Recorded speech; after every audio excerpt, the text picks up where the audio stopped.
bien-aimés dans le Seigneur, je vous salue tous au nom du Seigneur Jésus-Christ. Que la paix de notre Seigneur et Sauveur Jésus puisse être avec vous, de partout où vous allez nous suivre. Par la grâce de Dieu, le Dieu qui nous a protégés, notre Seigneur Jésus-Christ, nous croyons en lui. C'est lui, comme la Bible nous dit, c'est lui le Dieu véritable et la vie éternelle. Aujourd'hui, nous voudrons partager avec vous sur un sujet qui nous touche le cœur, dont le Seigneur a voulu aujourd'hui que nous puissions partager avec vous. Nous allons ouvrir nos Bibles. Nous allons lire dans le livre de Corinthiens, deuxième livre aux Corinthes, au chapitre 12. Nous allons lire quelques versets. Nous commençons du verset 6 jusqu'au verset 9. Je lis au nom du Seigneur Jésus-Christ. Si je voulais me glorifier, je ne serai pas un insensé, car je dirai la vérité. Mais je m'abstiens, afin que personne n'ait à mon sujet une opinion supérieure à ce qu'il voit en moi ou à ce qu'il attend de moi. Et pour que je ne sois pas enflé d'orgueil à cause de l'excellence de ces révélations, il m'a été mis une écharpe dans la chair, un ange de Satan, pour me souffleter et m'empêcher de m'enorgueillir. 3 fois, j'ai prié le Seigneur de l'éloigner de moi. Et il m'a dit, ma grâce te suffit, car ma puissance s'accomplit dans la faiblesse. Je me glorifierai donc bien plus volontiers de mes faiblesses, afin que la puissance de Christ repose sur moi. Nous allons prier, dire un mot de prière à notre Dieu avant d'essayer de partager avec vous sur ces quelques lignes de la parole que nous venons de lire. Dieu est tout-puissant. Seigneur, nous voici devant toi. Je viens me présenter en ce moment devant ton peuple, devant tes enfants, tes filles et tes fils. Seigneur, en ces moments difficiles, en ce moment où le monde est secoué, nous voulons partager ta pensée, ta parole. Seigneur, nous demandons que ton Saint-Esprit puisse nous assister, que ton Saint-Esprit puisse, Seigneur, nous enseigner. Seigneur, car ta Bible nous dit que nous serons tous enseignés de lui. Seigneur, assistez-nous, parlez-nous, édifie nos cœurs, console-nous, fortifie-nous, corrige-nous. Au nom de Jésus, nous avons ainsi prié. Amen. Oui, bien-aimés, comme nous venons de le lire, je crois que c'est une écriture habituelle.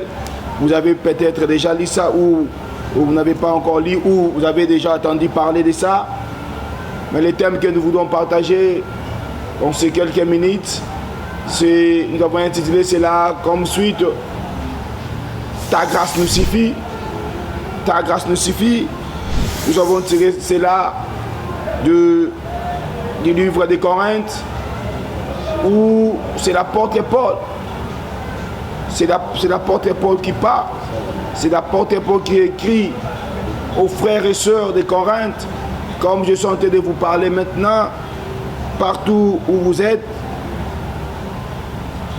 Paul avait un problème, mais Paul aussi c'était un grand serviteur de Dieu. C'était un serviteur qui servait le Seigneur. C'était quelqu'un qui aimait le Seigneur. Nous connaissons tous l'histoire de Paul, comment le Seigneur a repris Paul, parce que Paul était un persécuteur de l'Église.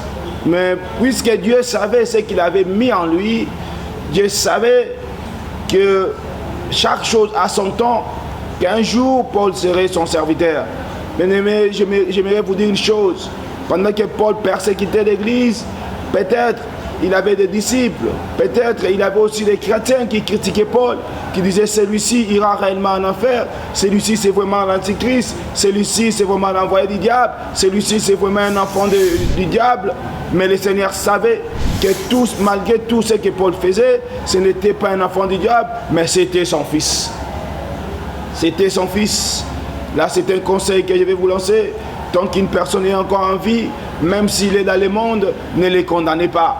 Même si c'est un païen, ne les condamnez pas. Même si c'est un magicien, même si c'est un sorcier, ne les condamnez pas d'abord, parce que vous ne savez pas que dans ces sorciers-là peut sortir un enfant de Dieu. C'est dans ces grands magiciens-là peut sortir un grand serviteur de Dieu, un homme qui va gagner beaucoup d'âmes pour notre Dieu et qui va travailler plus que même ceux qui étaient là déjà. Comme Paul a travaillé. Si vous lisez la Bible, c'est l'apôtre qui a plus écrit, qui a écrit beaucoup de livres.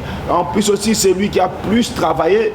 Si aujourd'hui nous avons l'évangile, si l'évangile est arrivé jusqu'à Rome, c'est grâce à Paul. Si l'évangile a circulé le monde jusqu'à chez les païens, c'est grâce à Paul. Ce n'était pas Pierre, ce n'était pas Jacques, ce n'était pas Jean ou Jude, non, mais c'était l'apôtre Paul. Parce que c'est Dieu qui l'avait choisi. Et Paul avait un niveau de connaissance. Paul connaissait la parole de Dieu. Mais quand vous lisez les livres de Paul, quand vous lisez les livres des Romains, vous allez remarquer que Paul avait réellement de la connaissance. Il connaissait très bien la parole de Dieu. Il maîtrisait bien l'Ancien Testament. Et il avait la facilité de naviguer dans la parole de Dieu sans problème. Mais il avait une chose. C'est là que Paul dit, malgré que le Seigneur l'utilisait beaucoup, malgré la connaissance, malgré la majorité de grandes révélations que Paul pouvait donner à l'Église, l'explication sur les sacerdoces, sur la grâce, sur la loi de la grâce, sur tous ces principes que Paul avait un souci. Paul avait un souci. C'est là que nous venons de lire. C'est là qu'il dit, il avait tellement de connaissances qu'il pouvait facilement s'enorgueillir. Mais regardez-moi ce qui se passe. Paul dit, les seigneurs, ça c'est ce qui m'étonne. Paul dit, les seigneurs a placé à côté de moi un ange de Satan, une écharde pour me souffleter. Et j'ai prié 3 fois pour que le Seigneur puisse ôter cela. Mais ce n'était pas le diable qui avait mis cela, mais c'était Dieu. C'est là que la Bible nous dit, autant laisser sortir éloigné de la terre, autant mes voix aussi sont éloignées de vos voix. On ne peut pas comprendre les voix de Dieu. Sonder cela même, c'est impossible. Comment expliquer un homme qui prie pour les malades, un homme qui chasse des démons? Il chassait les démons, à tel point que même un tissu qui touchait le corps de Paul, quand on le mettait sur un démoniaque, les démons sortaient. Mais cet homme-là avait un démon juste à côté de lui, un démon qui était à tout moment avec lui, et non seulement ça, mais un démon qui les dérangeait. Mais ce démon-là, Paul a prié le Seigneur, que ça puisse ôter ce démon-là. Ce démon-là n'était pas placé par Satan, mais c'était Dieu lui-même. Oh, laissez-moi vous dire quelque chose. La personne qui nous donne l'autorité pour chasser les démons, c'est le Seigneur. La personne qui chasse réellement les démons en nous, par nous, c'est le Seigneur Jésus-Christ. Mais quand c'est lui-même qui place ces démons, comment les démons pouvaient quitter? Mais tout cela, c'était pour un but. Tout cela, c'était pour un but.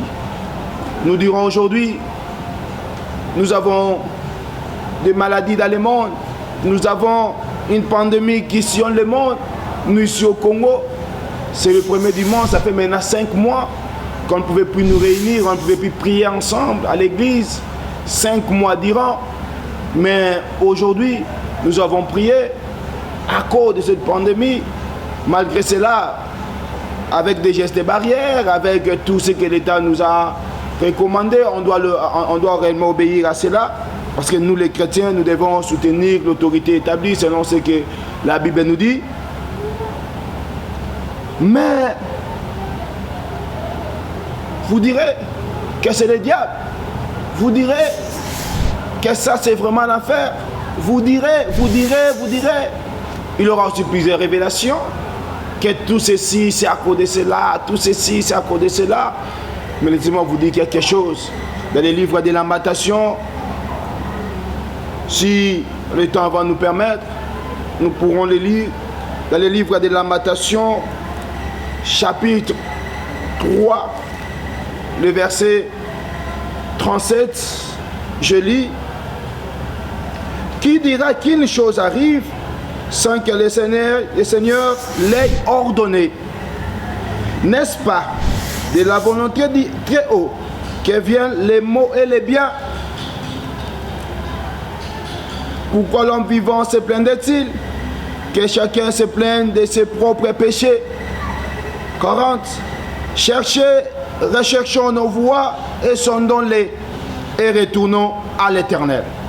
Élevons nos cœurs et nos mains vers Dieu qui est au ciel. Amen. Oui, bien-aimés, tout ce qui peut nous arriver, peut-être que tu es malade, peut-être que tu es tourmenté, c'est d'abord Dieu qui a permis cela. Mais le message que je t'amène aujourd'hui, c'est le message du Seigneur Jésus-Christ. C'est le message du Dieu de Lazare. Pendant que Lazare était malade, on a envoyé les gens appeler Jésus. Et quand on a approché le Seigneur, la Bible nous dit que le Seigneur, quand on a dit que Lazare était malade, le Seigneur a dit: la maladie de Lazare n'est pas pour la mort, mais c'est pour la gloire de Dieu. Bien-aimé, j'aimerais te dire une chose. Quand le Seigneur a permis que tu tombes malade, si le Seigneur a permis que tu passes par des temps difficiles, ne crois pas que le Seigneur t'a oublié, mais c'est pour un but. Ton problème, c'est pour faire éclater la gloire de Dieu. Ton problème, ta maladie, c'est pour faire éclater la gloire de Dieu. C'est pour dire aux gens qu'un jour tu puisses témoigner que réellement le Seigneur est Jéhovah Rapha. C'est pour qu'un jour que tu puisses témoigner que réellement le Seigneur est le Jéhovah Jireh. Toi qui as un problème, ne te lamente pas. Je te dis encore une chose: il n'y a aucun sorcier dans le monde, ni un magicien, même pas le diable lui-même, qui peut bloquer la volonté de Dieu. Le Seigneur dit dans le livre d'Ésaïe: j'agirai, et qui s'y opposera? Personne ne peut s'opposer à la volonté de Dieu. Quand le Seigneur veut agir, personne ne peut s'opposer. Et pendant tout ce temps, Paul priait, il gênait, il priait. Quand le Seigneur est descendu, Paul avait prié avec insistance. Et quand le Seigneur est descendu pour parler à Paul, le Seigneur a dit à Paul quelque chose de très important.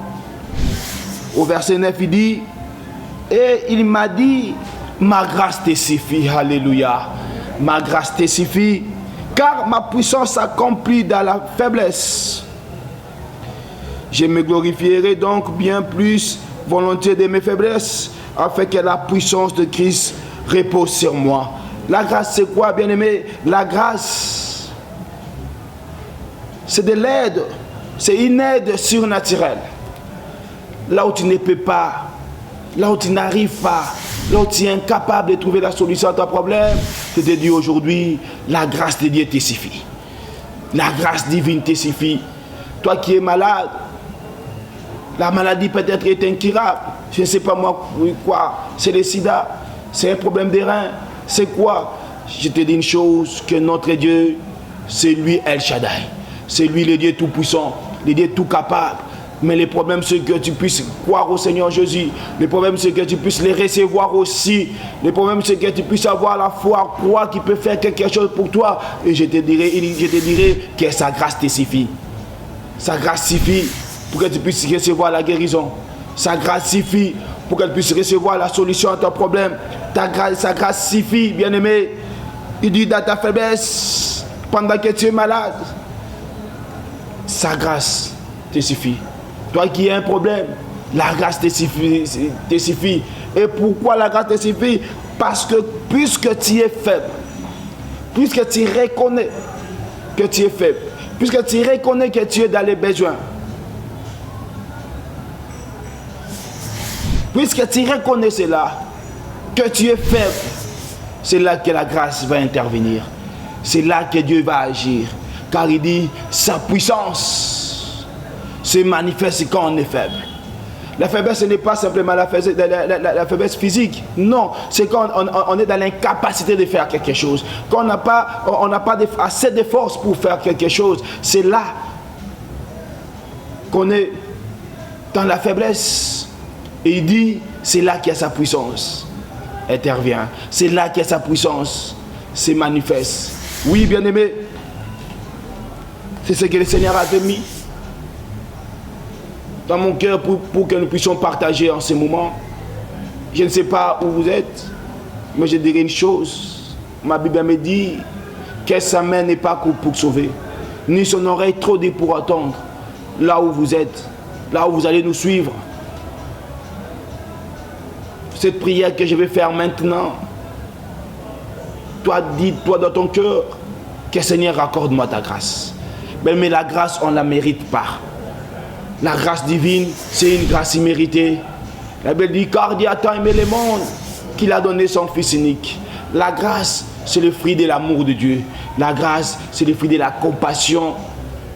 Dieu nous a tellement aimés qu'il nous a accordé sa grâce. Et cette grâce-là te suffit. Maintenant que nous allons prier, ma prière que je vais faire en ce moment, c'est que la puissance de Dieu puisse se manifester dans ta vie. Que la solution puisse intervenir dans ton problème par la grâce de Dieu. Ne te dis pas que moi je suis un pécheur. Ne te dis pas que moi je suis divorcé. Ne te dis pas que moi je fais ceci, moi je volé. Non, je ne vais pas suivre tout cela. La Bible me dit, là où le péché abonde, la grâce surabonde. Cette grâce de Jésus va surabonder sur ton problème. Cette grâce de Jésus, cette grâce va surabonder sur ton problème, si tes péchés, cela va surabonder. Et personne ne peut te condamner, car quand la grâce est accordée, il n'y a plus de condamnation. La Bible dit, il n'y a plus de condamnation pour ceux qui sont en Christ. Or, ceux qui sont en Christ, ce sont ceux qui ont reçu la grâce, ceux qui croient à la grâce du Seigneur Jésus-Christ. Maintenant, nous allons prier. Dieu Tout-Puissant, Père de grâce, Père d'amour infini, toi le Dieu compatissant, Seigneur, nous avons parlé de toi. Maintenant, en ce moment, tes fils et tes filles qui me suivront. Seigneur, je demande, ma prière, c'est que ta grâce puisse se manifester. Que ta grâce, Seigneur Jésus, puisse se manifester.